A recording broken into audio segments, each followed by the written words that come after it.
What's up everyone? So I've been meaning to make this video for a while now. A lot of you guys keep asking me what it's like traveling Southeast Asia during the coronavirus, right? Pretty much every video that I post now, or Instagram photo, or yeah, whatever, I get comments about this every single day now. I get multiple comments, multiple questions. Some of you guys decided to, cancel your trip. And some others have been asking me whether I think they should cancel their trip. So yeah, I'm just gonna go over a few things because we've basically been in Southeast Asia during the whole period of this chaotic time where coronavirus is spreading. So we arrived in Myanmar in December, then we went to Laos, then Cambodia, then Thailand, and now we're in the Philippines. So yeah, we've been to a number of countries during the time that the coronavirus is around, and obviously we have witnessed a huge change in Southeast Asia because we were here last year when everything was normal, right? So obviously a lot of stuff has changed and we've been here during the peak season. So yeah, I'm just gonna go over how it's been really. So at the start in Myanmar, I think 2 weeks into our trip was when the news came out that there was this virus in China, but nobody was really making a big deal out of it. So our Myanmar trip was completely normal. Nobody was really wearing masks, no one was even talking about it. So pretty much a month in Myanmar, nobody said much or did much, and that we didn't notice anything. But then when we went to Laos, we could tell straight away a big change. So we arrived in Luang Prabang, and then there was loads of people wearing masks, and also Laos is a place that has a lot of Chinese travelers, so at that time there was Chinese people everywhere.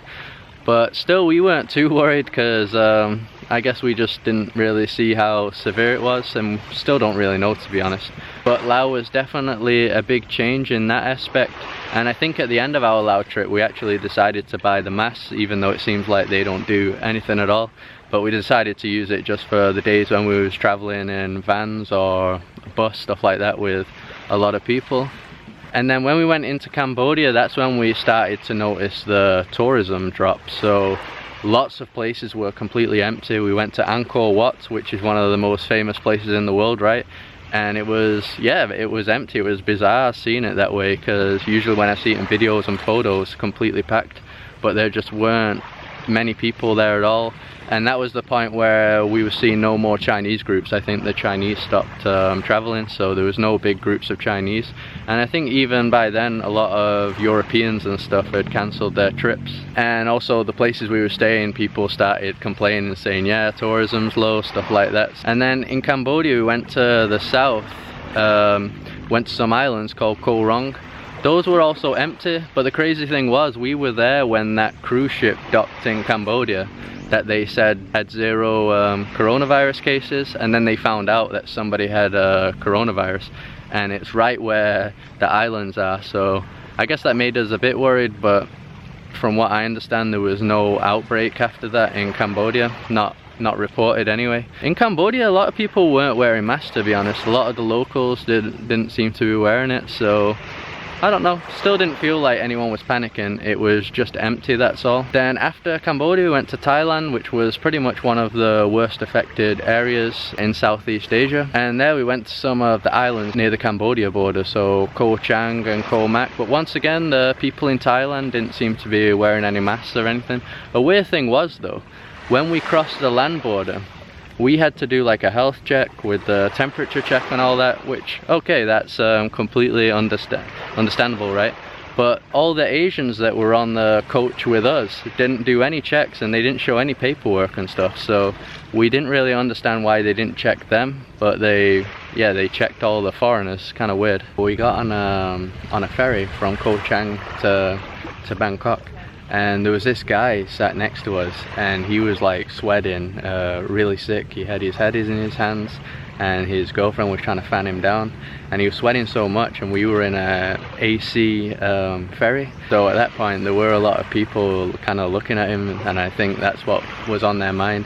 And we just got out of the AC room and sat on top in the heat. But yeah, I guess we got kind of paranoid. And I will say we are a bit more paranoid when we see sick people that are coughing and stuff, even though it's probably just like a normal flu, right? But yeah, I guess we try and make sure we're not around them more than we would normally do in a normal situation. And then in Bangkok, the airport, when we went there during the day, it was completely empty, which was weird to see because Bangkok is one of the busiest airports that probably we've ever seen. We've been there loads of times and it's usually always busy, but on this occasion there was nobody really there at all. And then now in the Philippines, it's hard to really say because we've been visiting places that aren't visited that much, like this beach here, so I mean, these places are empty anyway. We did go to Boracay though, which is a popular place, and that was still busy from what I saw. So yeah, I'm not sure, but it was mainly Filipino tourists, I think. So yeah, I didn't notice much there. One major change in general in quite a few of the places we've been going is just them taking your temperature with that, yeah, I don't know what it is, some equipment that takes your temperature. So in a lot of the airports here in the Philippines, on a lot of the islands that we arrive to, they're there when the boat comes in or the plane comes in.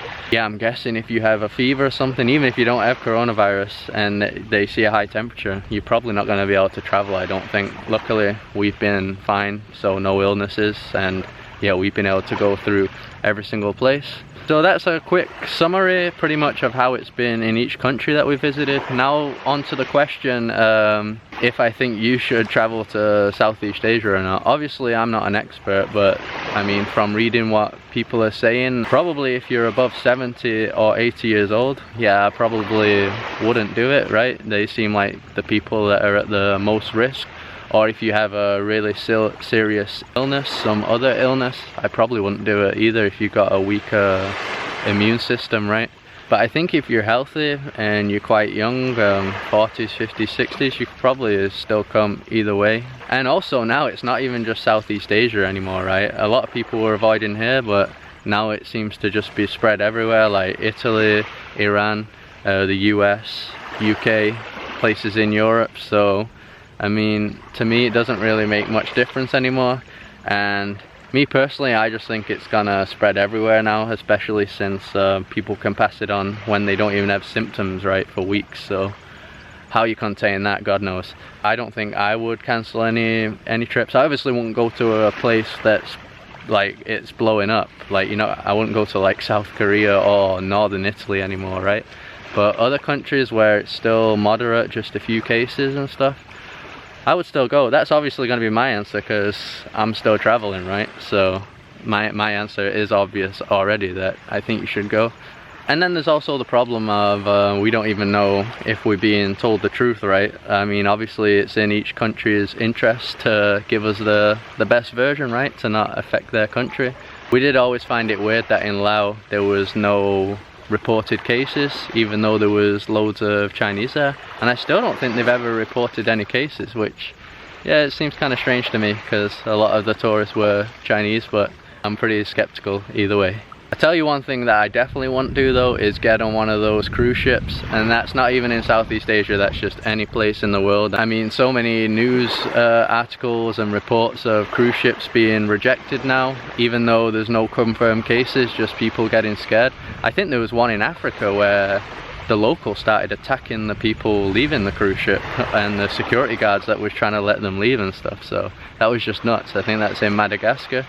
And just in loads of other countries I'm seeing that they're not being allowed to dock anywhere. And then there's also the case of that one in Japan that was an absolute disaster, right? Where there was just a few people that had the virus, and then they tried to quarantine the ship and pretty much everybody got it, and yeah, quite a few people died now that probably wouldn't have died if they had just been free to leave, right? So yeah, that was a really bad one, and I just wouldn't want to be in that situation where I'm trapped in a cruise ship. So if there's one thing that I definitely won't do right now, it is get on any cruise ships anywhere in the world. That's just my opinion, but looking at, yeah, the news and stuff, it doesn't seem worth it at all to me. So that's it, just to let you know how it's been in Southeast Asia. I'm here for 1 more month and then I go to Portugal with my wife, and who knows, maybe by then it'll be in Portugal, right? It's kind of lurking around that area now, and I don't know what's going to happen either. We've already got flights booked for Spain, Dubai and to Portugal.